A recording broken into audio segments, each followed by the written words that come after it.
Hey there, this is Joseph Clough, and welcome to the podcast. Now, in this podcast, I want to be able to give you an experience of transformation, and it is very, very different. In fact, on episode 57 on the podcast, it was titled Ho-oponopono, and it's a process that if you repeat these 4 sentences, which I'll get into soon, will cause you to transform the inner world of you and also the external world of you as well. Now, from my experience of it, it can be very, very profound. Like, if you go into the deeper aspect of even like the woo-la-la stuff, which you know that I love, it's something that can transform the external in a very deep way. And it sounds very weird, I understand that, I get that, but I always really believe in testing things out. I believe in practicing something or doing something and then seeing what happens. But what I can tell you is that by doing what I'm about to do with you as a process has to biologically, emotionally, and even physically transform and transcend your association to any form of resistance. Now, if you want to go to a little bit deeper, go to episode 57. I'm not going to go real deep into it right now. I'll give you a rough idea, but it's one of those, like I said, it's a very experiential thing, and I was only going to release this to my members because we talked about this on one of our group coaching calls, and I said I'd go ahead and record something, but I want to give you at least one version of this process. So I hope you enjoy it, but before we get to that process, let's go a little bit deeper into exactly what this Ho-oponopono is. Now, it comes from a person called Dr. Len. And the story goes, it is a crazy story. And he's a Hawaiian therapist who claims he cured an entire ward of criminally insane patients. Like I said, it is very, very weird and different. And even more so without any not even spending time with any one of them in a real prolonged amount of time. It was very much an inner journey to transform the outer journey. So look, like I said, it sounds a little bit interesting.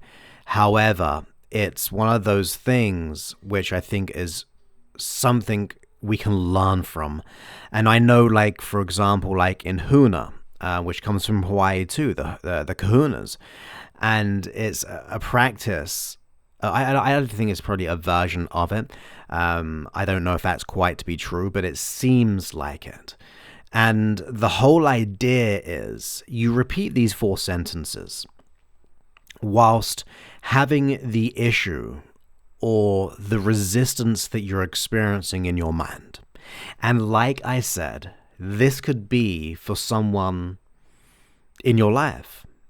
It could be for a situation, externally, in other words, things which are beyond ourselves. So we're not talking just about inner confidence or inner belief or inner transformation of any sort. It's really going into the external world.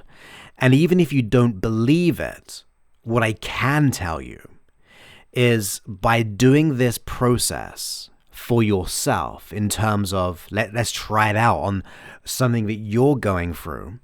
So let's just say you're experiencing some forms of worry or doubt and things like that. By doing this process, you absolutely have to change your inner association. So in other words, your unconscious association to the thing that you experience.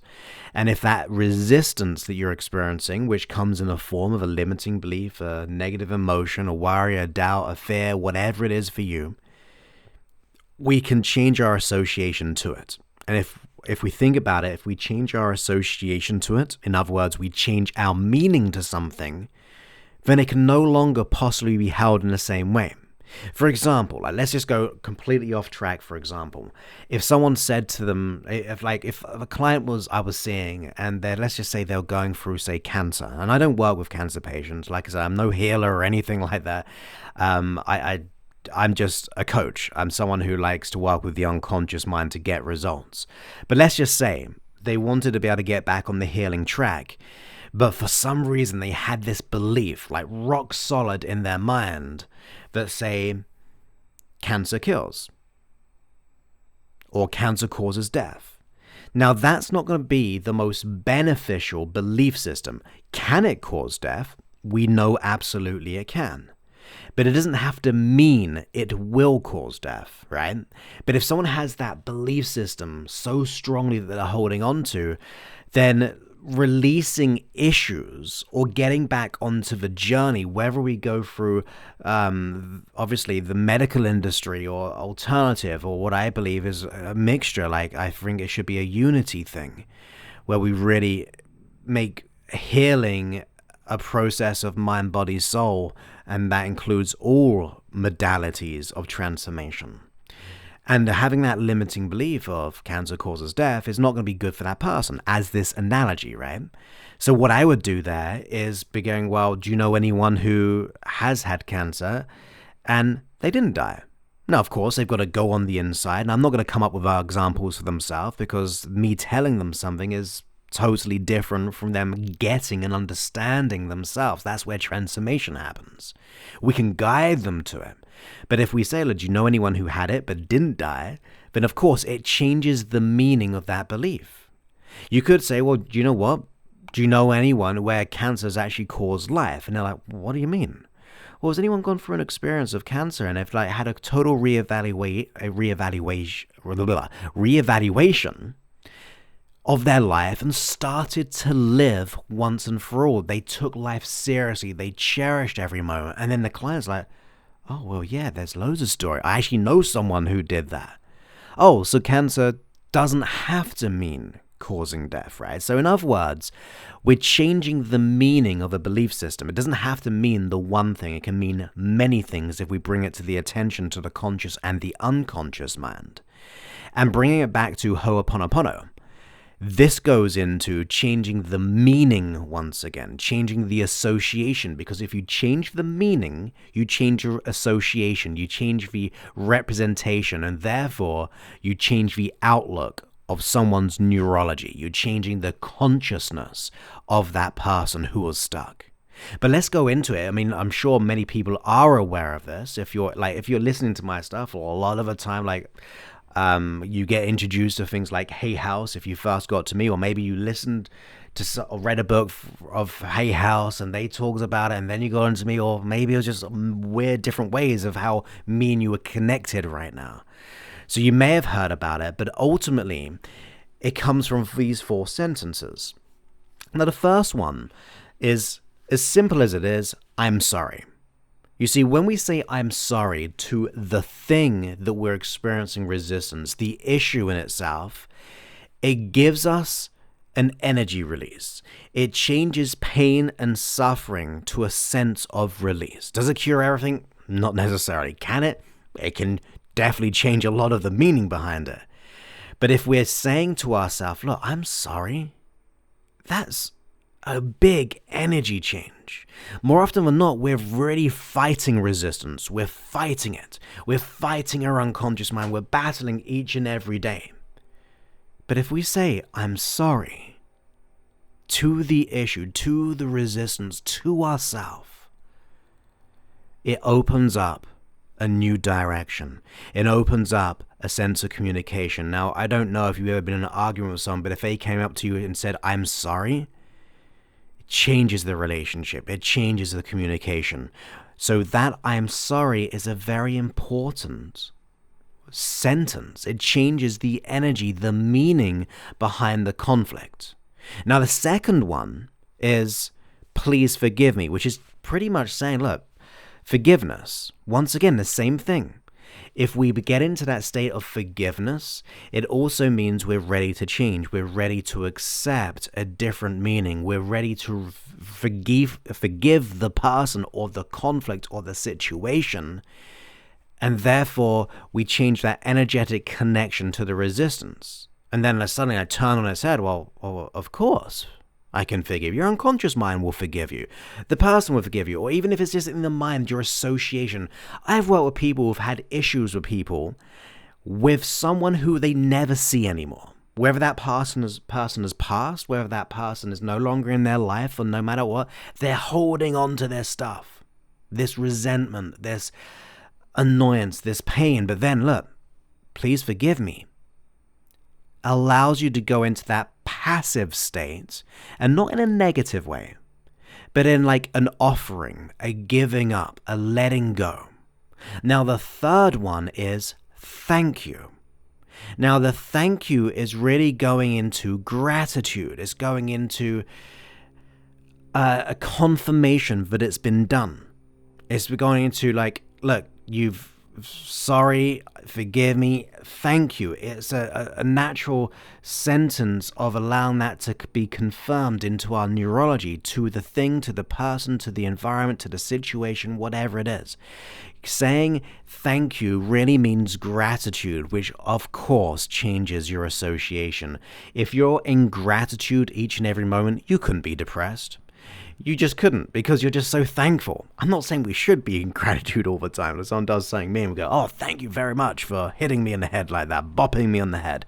We're not saying that, but if you were to be in gratitude, it changes the association in every way. And now the fourth one is, I love you. Now, by saying I love you to ourselves, to our unconscious mind, bridges the gap of separation. It changes our inner association, our representation, our experience of the thing we once hated, or the thing that we were once in conflict with, the thing which we were battling each and every day, the thing which has caused all these issues, and just saying, I love you. It is very hard to hold on to the same kind of energy from the person to your association to the person, to the issue, to the association to the issue. By saying, I love you, and feeling it. I mean, if you know me, my main sentence, my main mantra is, in light in the illusionary darkness, there is only love. I'm the everlasting moment of oneness. I am love.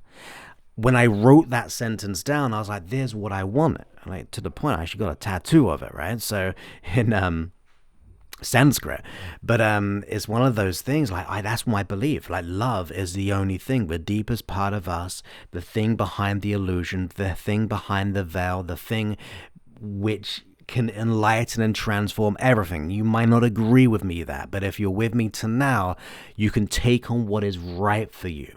But I believe ultimately, if we come from a place of love, we get passion, we get purpose, we get gratitude, we get transformation, we get connection. The fear cannot exist in a sense of love. The darkness cannot exist in the sense of light. So going on the, I am sorry, please forgive me, thank you, and I love you. Each one of those sentences hits the issue, the conflict, the resistance within that person, whether you see them or not. Try it out. Have fun with this. You'll be able to experience, I believe, a wonderful change. You can do this about money. Like saying, I'm sorry around money, forgive me around money. Maybe you've used and abused it, saying thank you for the opportunities it's giving you and has the ability to give you, and say, I love you, because that means you can love money, because if you have that money, maybe you can then help those in your community. You can support your loved ones. You can give it to charities. I think we should be abundant in our richness. And I mean richness in the sense of health, wealth, experience, in relationships, in our career, in our business, all those things. So by saying those in those 4 sentences, I believe in every part, it changes the association and the meaning to the thing we were really battling.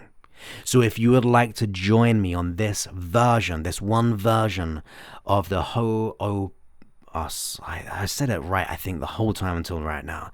If you'd like to join me on this journey of this Ho-oponopono experience, a hypnotic journey to something beyond you or something inside of you, I think you'll enjoy. And if you do, then share it.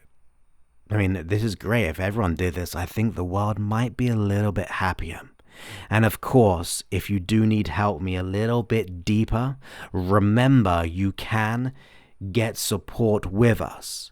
It's an investment of your time to figure out if we're a good fit or not with me and my team, to be able to give you the strategies to the success. We might not be able to help you, but if we can, we will definitely show you how we would do that. It is for those who are resourceful, committed, and decisive in their transformation, because if you don't have that, then we're definitely going to be an energetic mismatch. But other than that, I think we should go straight into this process. So go ahead and enjoy. Let me know what you think on the reviews on the podcast or the app and things like that. I know we're having a few Android issues. I am looking into the fix of that one. So have the most wonderful journey right now in the Ho-oponopono transformation. Let's do this. This is your Ho-oponopono hypnotic meditation. So close your eyes and just relax. Give yourself this opportunity to just let go, to be here now. Breathe in through your nose and exhale through the mouth. Breathe in through the nose and exhale through the mouth. For as you connect with this moment, enjoy your breath. With each moment in and with each moment out. Notice what you notice, how you can feel centered. You can allow your muscles to be at ease. You can allow yourself to just release all tension and just be present. Noticing how your hands, your arms, your fingers, and how they're positioned. You may notice how one leg might be more deeply relaxed than the other, and while the other one may catch up to that relaxation now, as thoughts, feelings, sensations, and the gradual alteration of awareness allows your thoughts to go on the inside, your attention and intention to a deeper state of well-being and transformation. Set out your intention of allowing yourself to be whole, to be free of all resistance, in mind and body, internally and externally. Just be here now, allowing yourself this moment to just be with your thoughts, to be with your breath, allowing the muscles to soften, to relax. All stresses and strains are melting away. They're letting go as you connect with that deeper part of you. That's it. And breathe in and let it go. Breathe it in and let it go.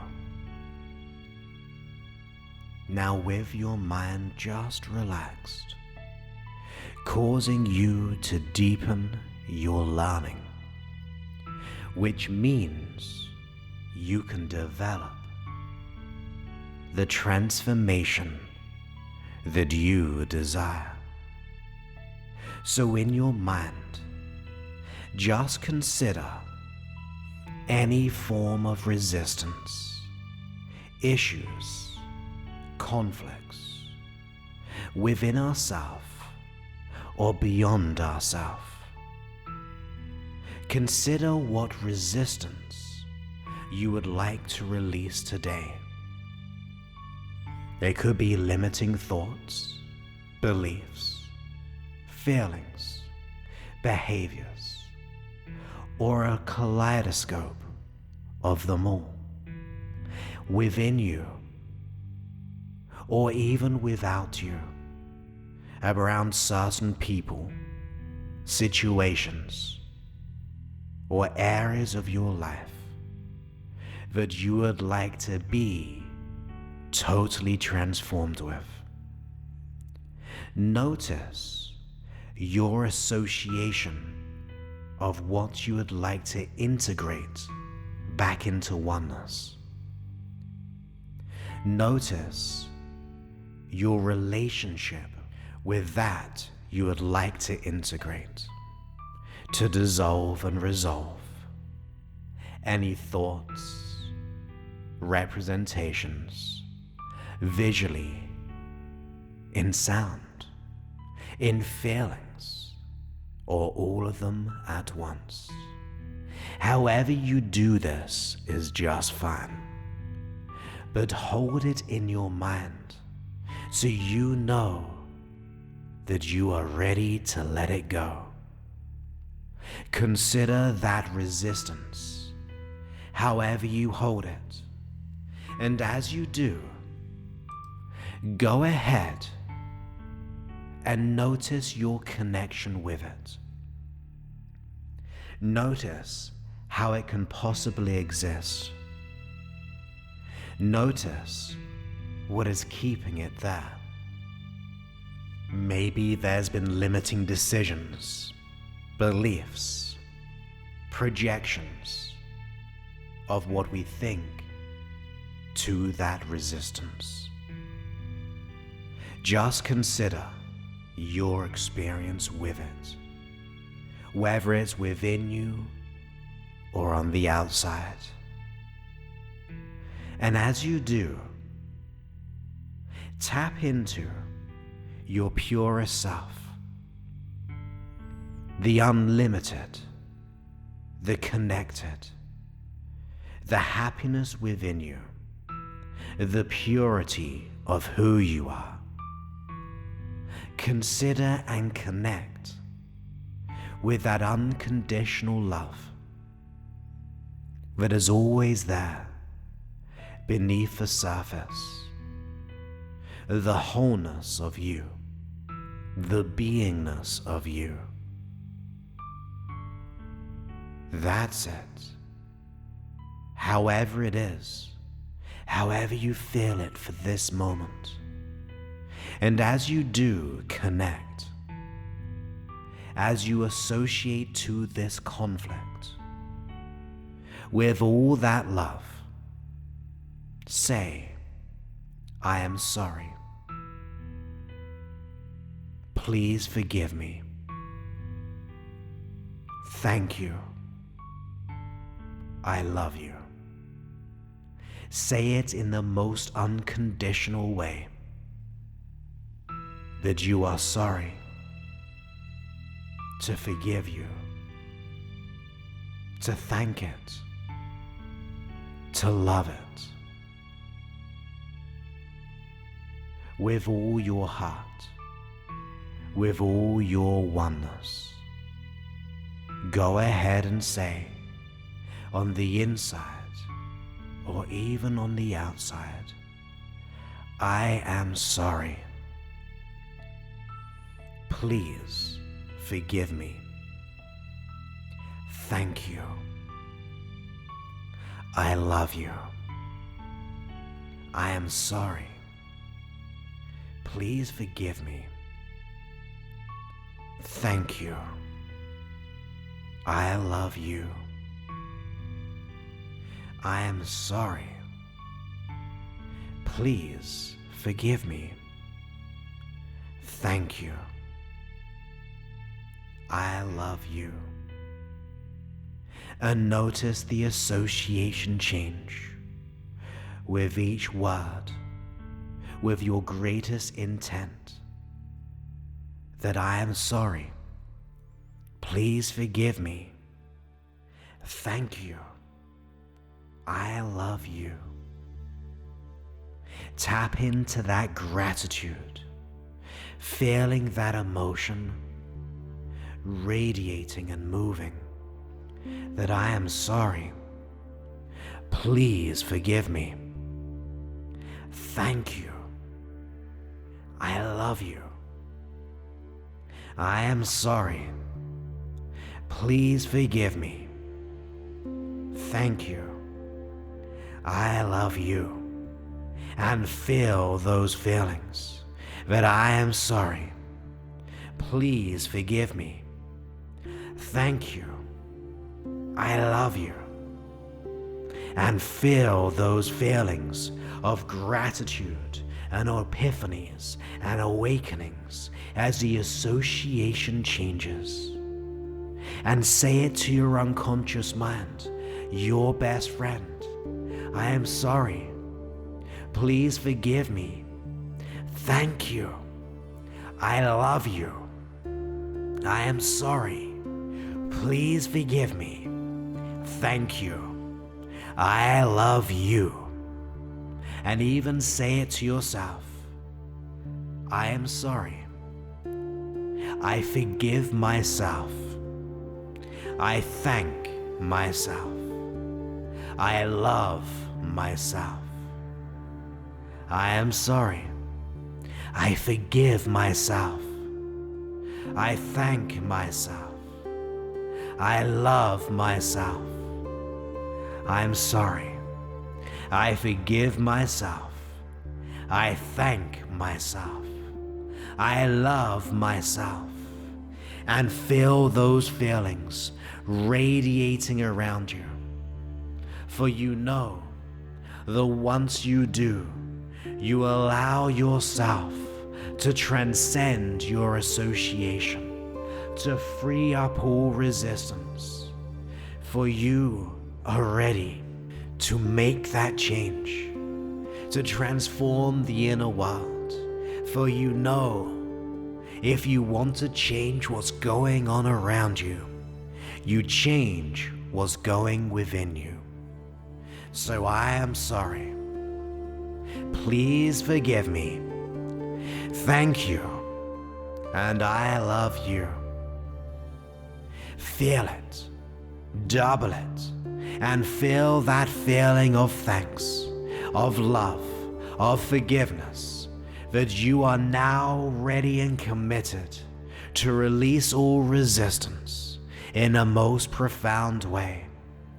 Ask yourself, what can I learn knowing I have forgiven, that I have released, that I am love, and I love for who I am, where I am, and where I'm heading. So breathe it in on the inside and exhale. Breathe in that love and exhale. And then when you are ready to go deeper into your love, to unleash your beauty, your qualities, your beingness into the world, go ahead and open your eyes and come all the way back to now. For you are love.